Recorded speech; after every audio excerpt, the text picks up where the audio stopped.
Yo, what up, everybody? This is the Grind2Hard podcast. Thanks for tuning in. This is season 3, episode 67. I'm your host, Chef Clay. Catch me doing my thing on IG at keepingit.p.c. My job here in El Paso, Texas is personal chef work. I'm blessed to go inside people's homes and cook for individuals and families as a career. My passion is food, and I'm serving amazing plates. The Grind2Hard podcast aims to help you find your passion in life and ultimately add a little more happiness to your journey. Our focus on this platform is entrepreneurship and motivation.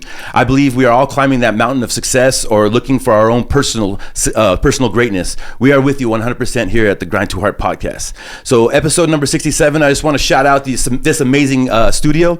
If you'll notice the high definition audio and visuals, it's all due to the passionate work here at Nevermore Records and Paul Ward, owner and producer. If you'd like to start your own podcast, call Paul at the number at the beginning of the podcast. Also, we are definitely looking for sponsors to help carry on the mission here at Grind2Hard, so reach out and inquire with us. So episode number 67, we have a special guest. Her name is Miss Thelma Ramos. Pleasure to meet you. Nice to meet you. Thanks for coming in. Clay. Absolutely. So Miss Ramos, she's from Hospice of El Paso. She's the director of marketing and fundraising over there at the hospice, Yes, right? And the location, it's here in El Paso, We're right? at 8515 Lockheed, right near the airport off of Montana. Yeah. Oh, right. And if you're familiar with hospice, they do philanthropy, kind of a humanitarian work. I don't know how to explain it really, but basically I have a personal experience because my grandmother was breast cancer survivor, and then years later she ended up having cancer again. Unfortunately, it was wrapped all around her spine, and the end was imminent.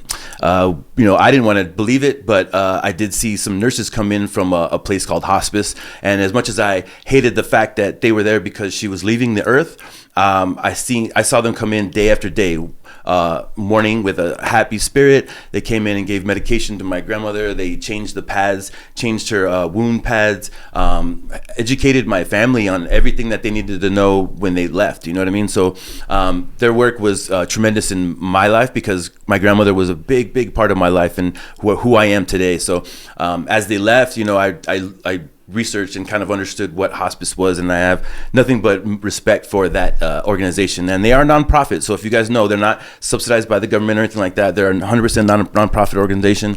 And Miss Ramos, your job at the hospice directly is fundraising and marketing the business, right? Yes. What's kind of a day-to-day that you do there? Every day is different. I love that part of my job. I get to meet with people like yourself. I get to meet with the news. I get to make our butterfly pediatric patients' wishes come true with donations from the public. Mm-hmm. But I also have to talk about or promote events and plan events, which are our largest fundraisers, to cover our charity patients who don't have insurance or maybe are underinsured. Okay. Yeah. So being that it's a nonprofit, that's already kind of a complex work environment. Yes. But also just marketing in general. So you've got your MBA, which is a Master's of Business at UTEP, right? Yes. And then right now you're currently studying to get your doctorate. Yes. And this is all in marketing? No, so my doctorate is in organizational behavior and management, leadership. Okay. So it's more of a psychology doctoral than anything. Yeah, definitely. But you got to understand people to be able to market and sell and figure out fundraising and stuff like that. So I understand. I always get you're crazy if you're majoring in psychology, and this is kind of psychology, but it is. Like you said, to understand people, not only on a leadership role, but also when you're dealing with so many people of very different backgrounds and demographics. Well, much respect. It's tough to go through school and then get your MBA for one, and then still keep going and get your doctorate. So hospice has a very good asset in that. Thank you. Absolutely. There's regrets sometimes, but really? Yeah, and going to school, spending so much time in school? Or? Yes. So my social life is completely non-existent. I've learned in the past 5 years as an entrepreneur, owner of a business, that is just not even important. Yeah, that's honestly, true. there's so much more rewarding things in life. Honestly, that's true. Basically, you're into the coordination of events and advertising, to be basic, right. But your job is very intricate. I know from my point of view, I'm as a business owner, I have to market my product, so I'm always okay, free marketing on IG. So I'm sure you have an IG page. Yes, we do. For instance, I've gone out to events myself and posted up a table, put signs, and told people, hey, this is what I do. I'm a personal chef. I can come to your house and cook for you in your home, and you're doing the same thing, right? We do go to a lot of the health fairs, community fairs. We're looking for not only people to serve, but also volunteers. Yeah, sure, absolutely. So if you're interested in volunteering for hospice, reach out to them on IG, or is there another way that they can reach out to you? They can call us directly, 915-532-5699. I'm at extension 321. Easy to remember. There you go, right there. If you're interested in some volunteer work, hospice is definitely a good avenue. But some other things that you've done in your past, the Habitat for Humanity? Yes. Okay, because I know that organization as well. When I was in Arizona, my uncle got us involved, and he's like, "Hey, wake up, we're gonna paint tomorrow." I'm like, "Okay," and we drove out to this house that was getting built, and we started painting, and I was like, fun. "What the heck was that?" And we had lunch, and like it was a whole like community organization, and I was like, "Wow, this is really cool." So that's another great organization you worked for. Yes. So I was the executive director at Habitat El Paso. Okay. It is one of the most well-known brands with regards to nonprofits. It's one of the most recognized brands. So that's what we're trying to build Hospice El Paso up to, is so that everybody sees the little prism heart and knows that it's us. Great experience though. Oh my gosh, a great experience.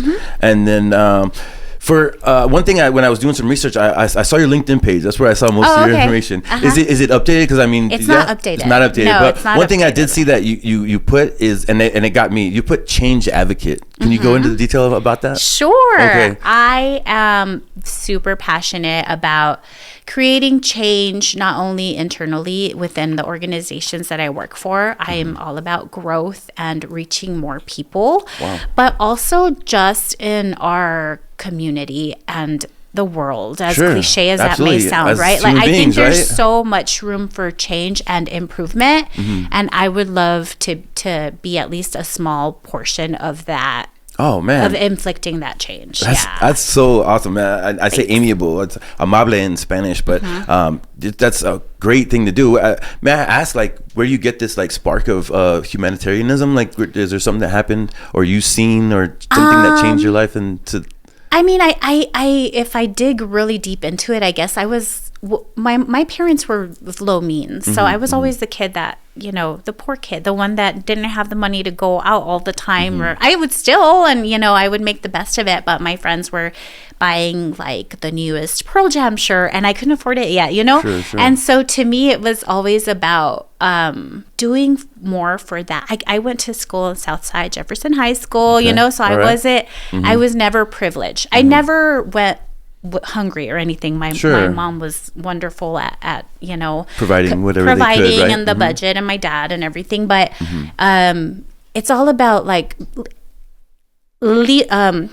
evening the playing field for kids of any background. No matter what. I definitely understand that. I didn't come up with too much privilege. We had a spark of, I guess, money, and we moved to South Florida because my dad was a contractor. And when he lost that job, man, imagine being like low income here, low income in Florida, it was just even worse. You know what I mean? So I understand, you know, not having things, you know what I mean? And now that I do have a little bit of money, I want to help try to pay it forward. And I hope this Grind2Hard podcast is kind of like the avenue that I use to kind of help other people that are, you know, like maybe like, I don't have the opportunity, there's no way I could do it. Well, hopefully I can spark that energy and be like, you know what, let me try it. Who cares, it's El Paso, I'm gonna try it, you know, let me go out there and do it. So I have that kind of similarity in that with you, but definitely not to this extent that you are. So I'm very, very respectful thing that you're doing. So as the executive director for Habitat for Humanity, what did you gain from that you brought to hospice?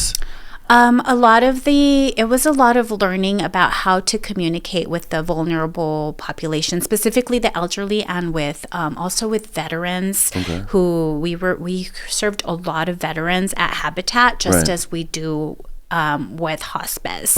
So it was a lot of that. Again, it was the psychology behind it, really trying to know how to communicate with different age groups, but also different backgrounds. Sure. Okay. So that makes sense. A lot of that, but also, you know, just like the knowing how to budget and how to, use customer relation management systems, and just like the operational aspect too is very much the same. Okay, that's how you're able to make a movement to hospice. Yes. All right. And then previous to that, or I don't know if it was in between, you were at Alzheimer's Association. Yes. And EP Leadership Academy. Yes. Okay. Well, and can you tell us a little bit about those organizations? Sure. So EPLA was short-lived. My background, actually, my first major in undergrad was education, secondary education. Okay. So the little kids make me nervous, but the older kids, I think I can, have better conversations with. I was just at a career day, and I was like, just listen, please, begging you, just listen. Yeah, the little kids are scary. Yeah, they outnumber you all the time, But so I really thought maybe I would shift back into education, and that's why I took on that EPLA role. Plus, it was more responsibility, so I took it as a learning opportunity.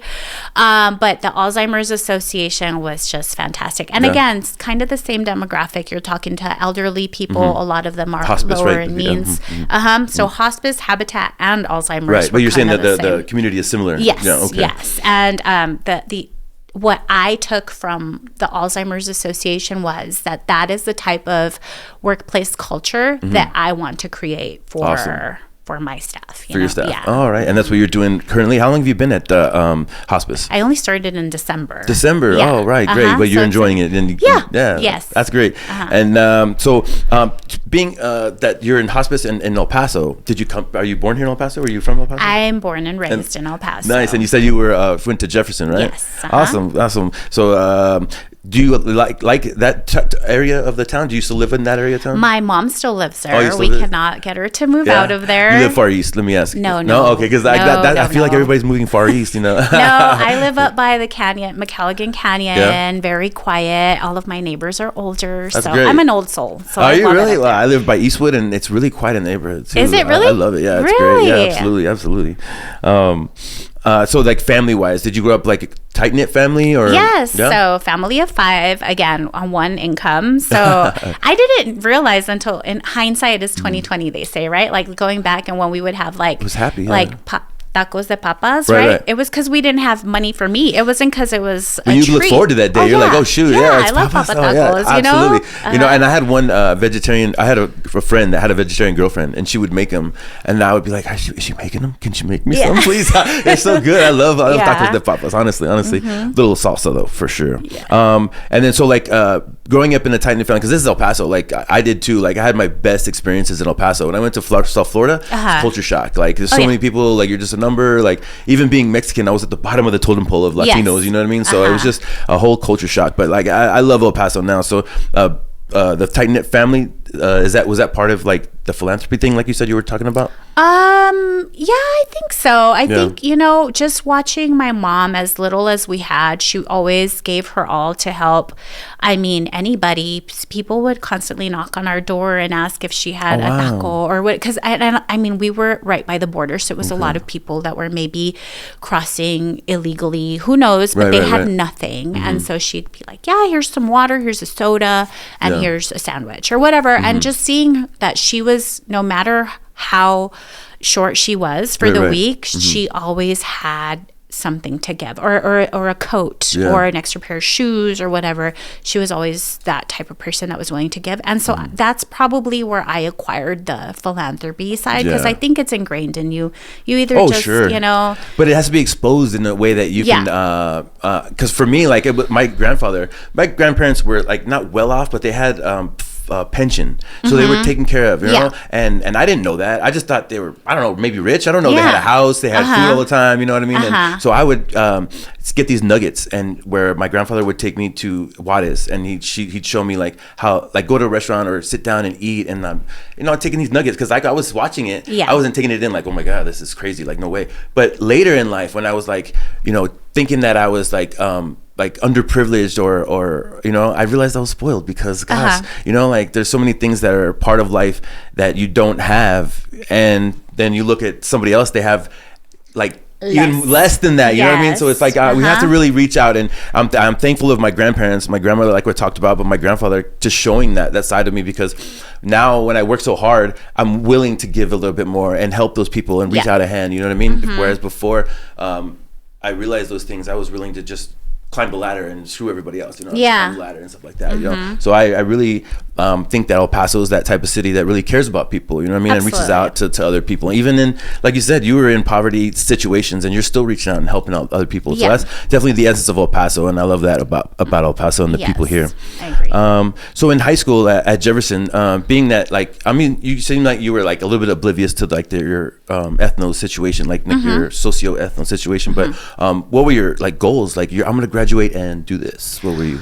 I thought I was going to be a marine biologist. Marine biologist. I think that was like a millennial thing that everybody wanted to be a millennial. And now I would never go diving, much less be a whole marine biologist. I remember distinctly being in school and like somebody saying, it's a program, marine biology. And they like showed you what it was of all the and careers I thought that was so cool. Sure. And I would love to swim with dolphins and all that. Right? And now it scares me. The ocean kind of freaks me out. Dark waters? Yeah, definitely, right? Yeah. So absolutely. I don't even know where that happened. So what was your path? So you graduate high school, did you enter college, or did you like take some time off? So I'll tell you, my path was all over the place. Oh yeah. So I graduated and then I went to straight to UTEP right after I graduated.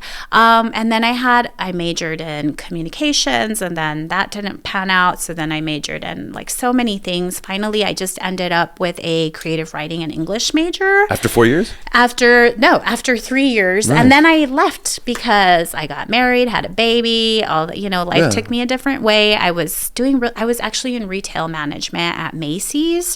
So, I mean, I was doing great, and I was like, I don't have to go back to school. I can do this forever. Then you have a baby, and your priorities change. Things change, for sure. So I went back and finally graduated. Okay. So, I mean, people who may not know the direction, right? That's crazy. Right now, in high school, you have to like pick your major, your college major, and I had no idea. I would have been a marine biologist. Yeah, I know, right?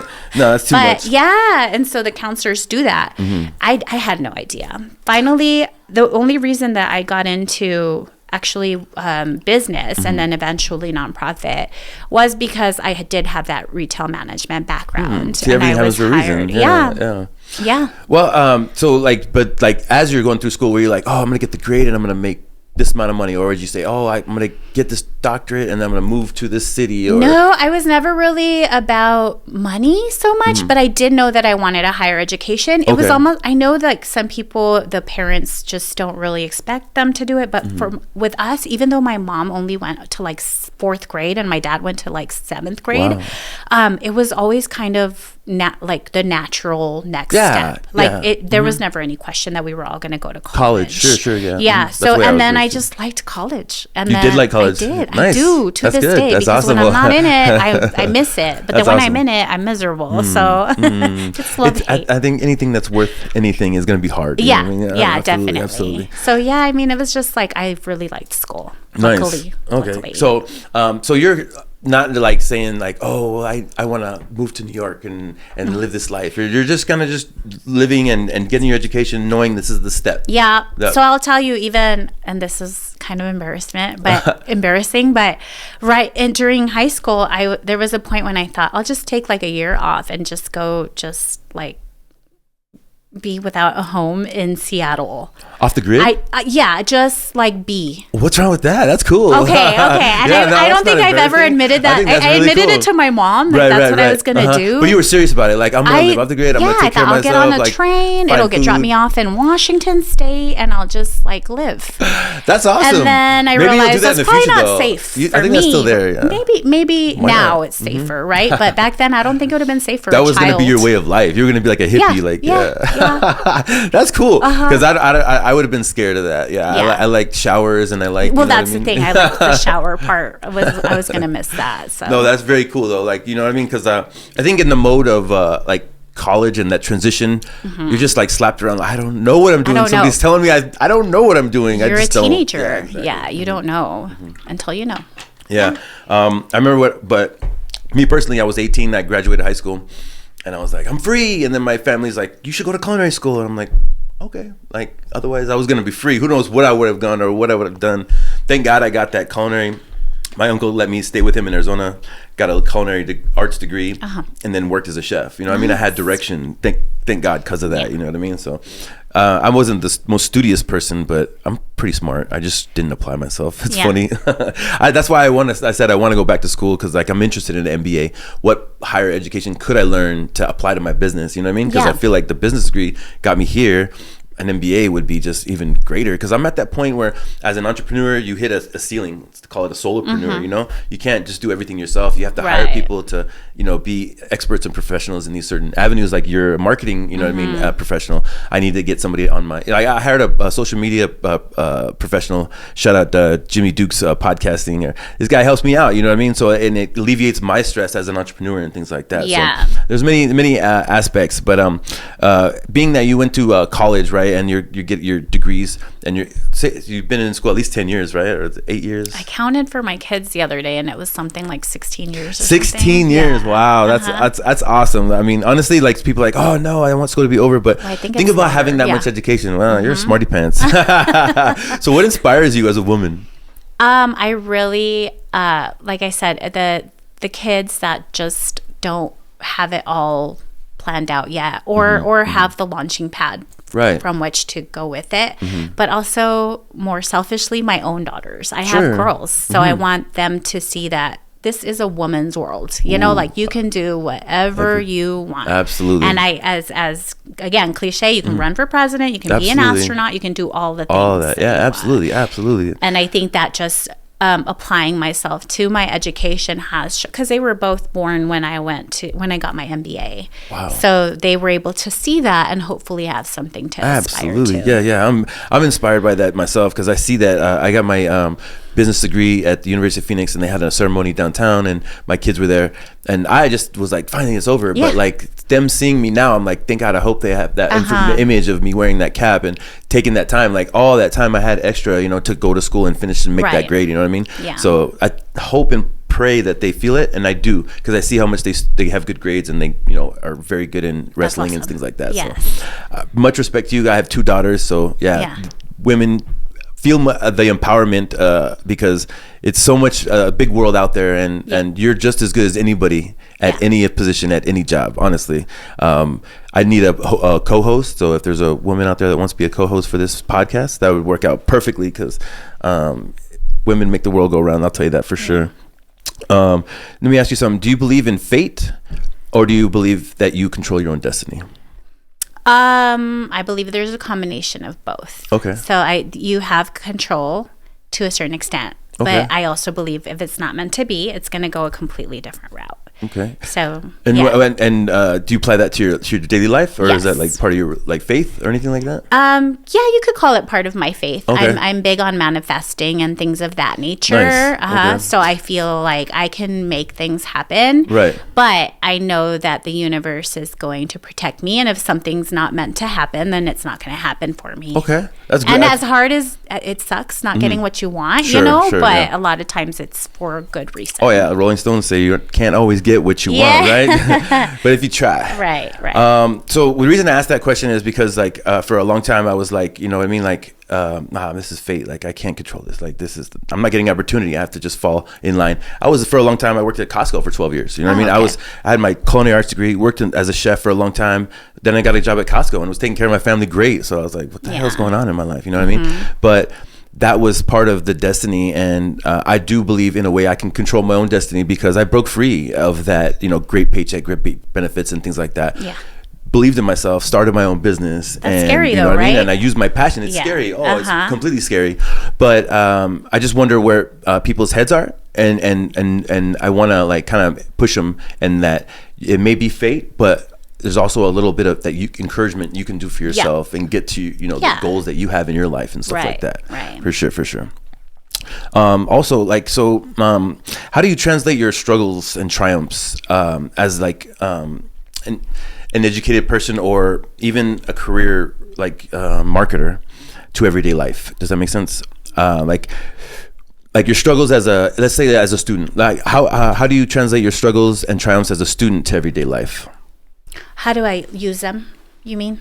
Like, how do I... Yeah, and how do you use them? Like, I learned like this in my as a student. So, and then it's kind of correlates to my life as well.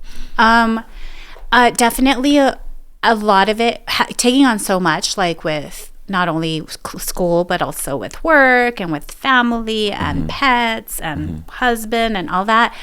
I feel like I really have learned to compartmentalize and prioritize and not try to take on everything at once. So I'm a very anxious person, but with just finding a set time to devote to all those aspects of life, I think really helps you get further, because you're not collapsing on yourself because there's so many things to do that you don't even know where to get started. Yeah, that's true, because as a student you're trying to take on so much and study and put in all those hours, and you know what I mean, and it implodes on you sometimes. So you're right. Yeah, that's good. That's a great correlation, honestly. What's funny is I talk about this with my other guests too, but it's more like me personally as an artist or as a chef, and put me in the kitchen, I can just throw it all on a plate and put everything on a plate and just give it to you, and whatever your critique is, I can take it. But in life, I can't. I can't give myself out. You know what I mean? And I'm kind of reserved in different ways. So I kind of like trying to figure out how I can correlate my job and my art to everyday life. You know what I mean? I'm trying to make that transition, but I'm actually looking for advice. So thank you for that insight that you give. I appreciate that, and for our audience too, because those are questions I ask all our guests. Here's a good one. What's an experience you would like to live over again? An experience oh my gosh, there's so many. I've had a really blessed life. That's good. I think generally just traveling, like all of my travels. Where'd you go? Where'd you find? Well, amazing. And I'm very well traveled in the United States. I haven't left much out. We were in like the Bahamas last year. It was beautiful. Beautiful. I don't like the beach. Like I said, I don't like the ocean, but. And they take care of you really well too. Oh my gosh. Well, it was a Disney cruise. So, but still. Oh my gosh. It was amazing. And I think that's like the most restful. Anywhere where I can just be zen and relax and not think about all of the stressors back home. I think that's what I would relive over and over. And I get that because I mean, to do the things that you do or own your own business, it takes a lot of work to push and then push other people, and then you juggle all those balls to get the things done. So you want to relive the little experience you had with your family and not worrying about those things, and absolutely. But you worked so hard for that moment. You know what I mean? That's the thing too. Yeah, absolutely. How do you maintain, like, what keeps you motivated as a nonprofit fundraiser and a humanitarian? Our constituents, whoever may be benefiting from the services. So in this case, you talk a lot, and I'll talk about the butterfly program again, because we are the only hospice in El Paso that actually has a way to care for pediatric patients, which you don't really think about, right? When you're talking about that theme. And so to me, just the face-to-face time with the families. We got to take one of our patients to the movies. She hadn't been to the movies since before COVID because she's immunocompromised. Wow, okay. And just standing back and looking at her and her friends and her family, just having a great time and knowing that your work is impacting something far greater than you. Sure, absolutely. Is just amazing. It really is, yeah. And I was my eyes were open to these organizations because when my daughter was 5 years old, my middle daughter, she had pediatric cancer, and over at the hospital, you feel alone, but there's organizations like yourself, Candlelighters, and different organizations that just come in, knock on the door, and say, "Here's what we have for you. Have a wonderful day." And it's like packages of food. It could be, the butterfly program where you're taking them to the movies, or anything that's just like reached out, because these families that are have pediatric kids that are sick, like, we're alone, you know what I mean? Like, it's like, who's helping us right now? We have to pay bills. My daughter's sick. I have to be strong. Like, I have to, figure out the medication and, sign these papers. And then in the midst of it, you just don't have any help. You know what I mean? Like, you don't. Yeah. But there's organizations, like I said, like yours, and these are very big time things in our lives, because our psyche is falling at that moment, Absolutely. right? Yeah. And so see your daughter have a smile from going to the movies, being immunocompromised. All those are big things. Your heart just beats. Absolutely. So thank you so much. That is very impactful to our community and to our people here in El Paso. Definitely. Absolutely. So for you are a marketer. So I ask all the entrepreneurs on this show, like, how important is marketing and networking in your position? I think networking specifically is in my field, the most important, because in El Paso, it's all about who you know, who trusts you. What high school did you go to? I went to the same high school, it's a lot about building that trust in those relationships with the community. Right. So networking and marketing, I believe, are huge, especially if you want growth for your business, your nonprofit, your brand, whatever that may be. What are some avenues that you use for like marketing and network? So networking, we do a lot of work with like the Chamber of Commerce. We'll go, like I said, any community event. We try to be at every single one. We're really upping our presence in the community. That's good. Yeah, that helps.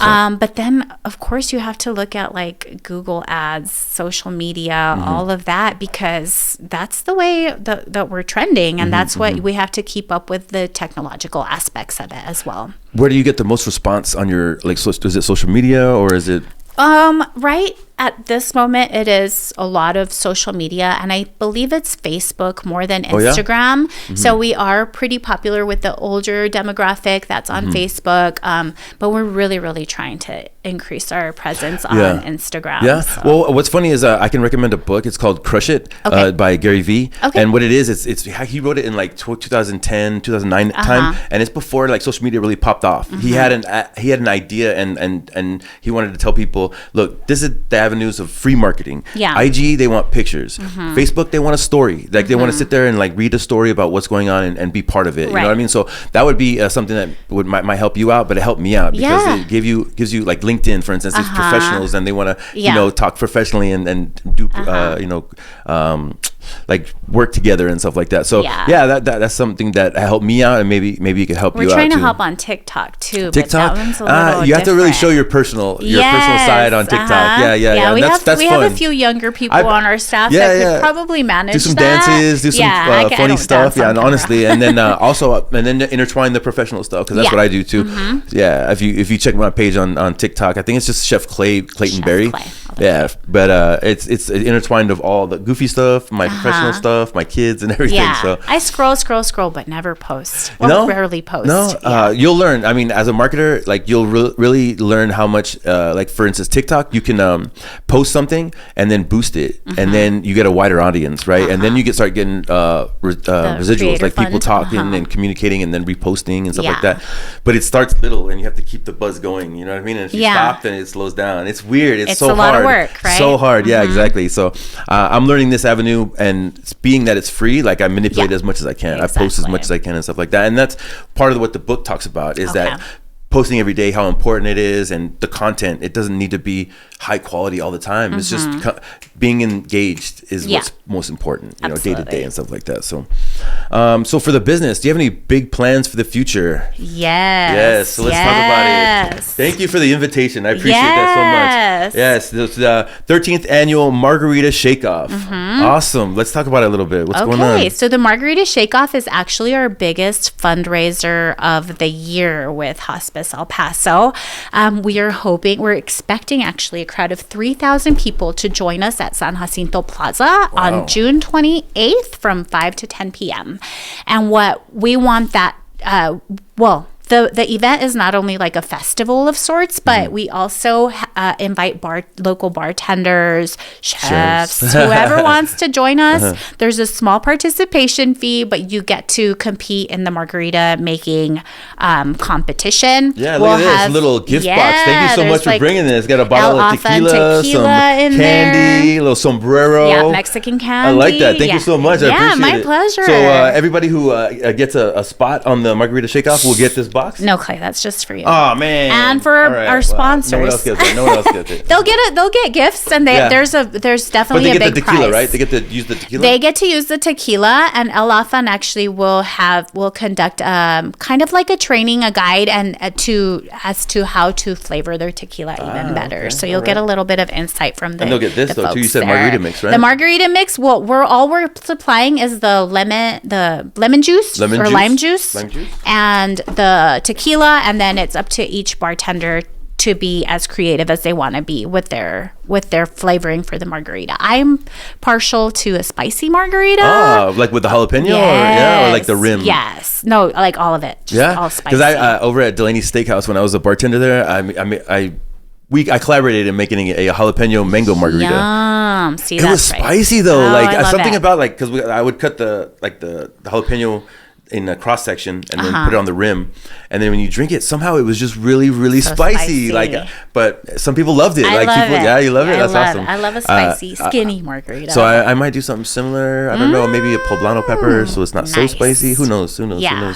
Yeah, and then the public will get to vote on it. So for the first 2 hours of the programming, they'll get to try free little samples of margaritas and pick their favorite one. And then after the sampling's over, we will have drinks for sale. We have some great entertainment. We're so excited about the entertainment this year. Like music or? Yeah, so I'm not sure if it's out yet on social media, but this year our headliner will be Metalachi. Wow, Metalachi. Yeah, Metalachi.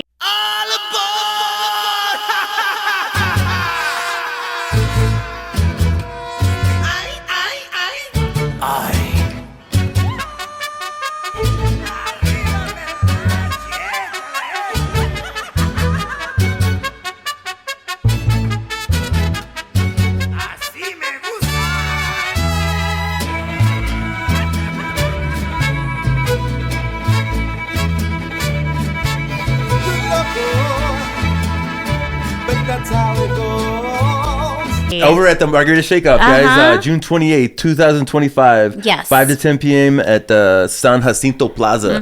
Man, that's cool. And we'll also have a Journey cover band and a Selena cover, and then a bunch of local. Is she local? I think I've seen that. Yeah, I believe the one that we got was local. Okay, yes. yeah, because I've seen a couple, and there's one that's really good. So it'll be fun for everybody, right? Excellent. No matter what your genre is. Absolutely. So the way the event's going to run, so when, let's say I get there, there'll be booths everywhere of people shaking off their different types of margaritas. We'll get like a little shot glass. Yes. You can get to taste every one. Yep. And then you, at the end, vote for who's your favorite margarita. Right. And then is there prizes, or how does that work? Yes. So the winning for donations bartender will have.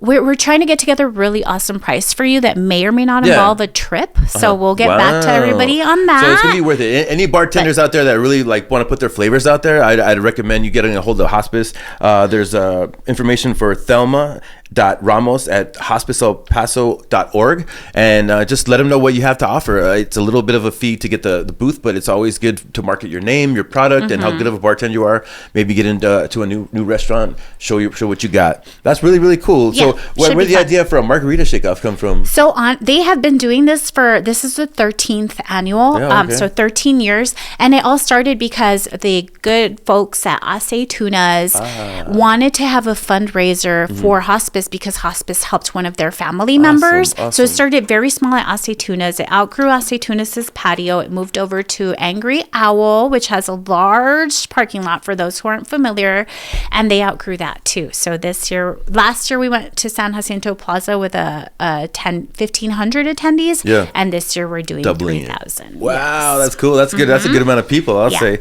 Great for marketing, great for getting your name out there, and June's gonna be a beautiful day. I mean, come on, guys. So check it out. Definitely.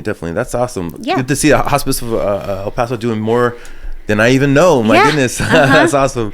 So what else we got here? Do you have advice for new marketers or other nonprofit workers that are getting into the field right now? Yes. So I personally had no idea that you could make a career out of working nonprofit. I really thought it was fully volunteer work, but there's ways, and there's so many nonprofits out there that need qualified workers. So look into it, get a mentor. Definitely. I had mentors that helped me through, just with introductions, but also just navigating it's a little bit of a different nonprofits, a little bit of a different landscape than for profit. So just grab you a mentor, reach out to me on LinkedIn. I'm more than happy to mentor, and we really need people from all different backgrounds within the nonprofit. Yeah, maybe that's a misconception that if I'd like to be a marketer, but I'm not going to work for a nonprofit. I need to advance my career. It's like, no, those nonprofits need quality marketers to help advance their nonprofits. Yeah, okay. Definitely. Let's connect that dot then, guys. If you're interested in marketing, reach out, get that mentor. Because I know for my line of field too, as a chef, having an intern is the best. You know what I mean? Like I want to make that person the best chef they can ever be, you know what I mean? And so I give my professional skills, they give their professional skills, and we work together, you know what I'm saying? So definitely reach out and look for a mentor in your field of work. So one of the questions we ask here at the Grind2Hard podcast is define the line between confidence and cockiness. So you seem like even keel type of person. So, I thought you were going to say cocky. Not at all. Not at all. You have a great personality. So I wonder, like, do you feel like you have to be confident or cockiness, or do you? I want you to define the line. There's no definition, but what's your definition? I mean, I guess it would have to do with delivery. Okay. I don't find myself like holding back on any information. Right. But honest. Also, there are things that were it could be misconstrued as bragging, you know? So I don't know. I feel like it's just really about delivery, but also personality. Because some people might be able to deliver a message more diplomatically than other people. So I think it has a lot to do with how you say it and what you say. Like the approach, and not necessarily being humble, but how humble you are? Or? I don't know. I mean, it's I don't know. That's a tough question. It is. You're I know. I'm sorry. me. The reason I ask is because like as a chef or artist, like you're just confident. Like this, I can throw it out there. I'm very confident. But like somebody else might be like, damn, this fool's cocky. He's just throwing plates out there. You know what I mean? Like, and I think ultimately, it's none of my business. Sure. However, people receive the way that I am. Right. You could think I'm cocky. That's fine. But you can think I'm confident, and that's fantastic. Let's be friends. And this is out of all these questions, the one has been in my head since I was in college was that, because like I was like, man, I'm going to culinary school. I'm gonna be better than I was before. You know what I mean? Like, so I was like, couldn't wait, and I had this like angst and like haste, whereas people were like, this guy was like cocky, man. This guy, you know what I mean? So I learned that like, okay, you got to take it back a little bit. You know what I mean? Like help, like not just go for you, but help other people in the midst of it. You know what I mean? And it's also, I think, intent, right? Like if you're bettering yourself for yourself, it's gonna show, as opposed to if you're bettering yourself to say, I'm better than you guys. So exactly. I think intent 100%. Has a lot to do with it. Yeah, and one example I always talk about, and I think of, because Deion Sanders, the flashiest dude in the NFL, and richest dude probably, but he was saying like I'm doing me, and when I do me, like you might see me and think that I'm cocky, but I'm just confident. I'm confident in who I am and what I wear and how I do. So it's like you know what I mean? It's our perception in a way. It is perception. Yeah, big time. So somebody once said like it's none of your business what other people think about you. It never is. And, it shouldn't be. Absolutely not. You know what I mean? My grandmother I care about, but she's not here anymore. Yeah, your parents and grandparents, maybe, of course. The image. But definitely, that's a great advice. Absolutely. So one of the last questions also is, how do you pay it forward? I know you're a marketer. You're into philanthropy work right now, so I'm sure you go home with a great conscience and stuff like that. But like, is there another way that you pay it forward, or feel like? I think just be kind. Absolutely. And there's always people that you don't know what anybody else is going through, and you're one opening the door for somebody, smiling at them, giving somebody $5 who's in need, or a bag of chips and a Coke, whatever, may go a longer way than you realize. So true. Some people are at the end of their rope, and you're not aware of that. You just never know. Absolutely. If you can just, at the gas station, buy a bag of chips and a soda for somebody, it really makes a big difference. Yeah, absolutely. That's beautiful. Thanks for coming in and talking about this stuff. We have one more round of questions. We call it lightning advice. And so it's just questions I ask, and then just real quick, without thinking too much, how you would answer this. It's just super short but powerful takeaways. Okay. So the first one is, what's the number one habit every entrepreneur should develop? Make your bed in the morning. Make your bed feel in the accomplished. Morning. Start with something accomplished. Yes. Oh, I love that. Because I've learned that back previously, but I don't practice it. And when I did practice it, though, I felt accomplished. It feels good. It really does. Honestly, that's the truth. What's your go-to strategy for overcoming self-doubt?